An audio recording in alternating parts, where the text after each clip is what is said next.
Hello everyone, welcome back to the channel. Are you getting too many replies notifications in Meta AI? You can turn them off in just a few simple steps. This is useful if you want fewer notifications and a cleaner, less distracting experience while using the app.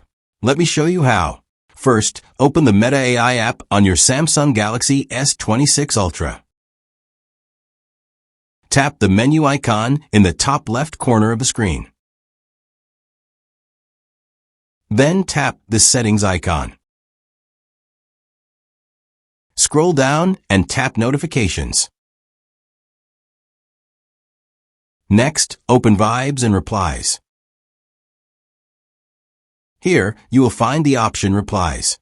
If the toggle is enabled, Meta AI will send notifications when someone replies to your content or interactions.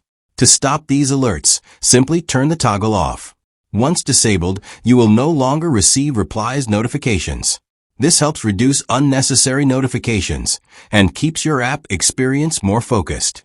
And that's how to turn off replies notifications in Meta AI on your Samsung Galaxy S26 Ultra.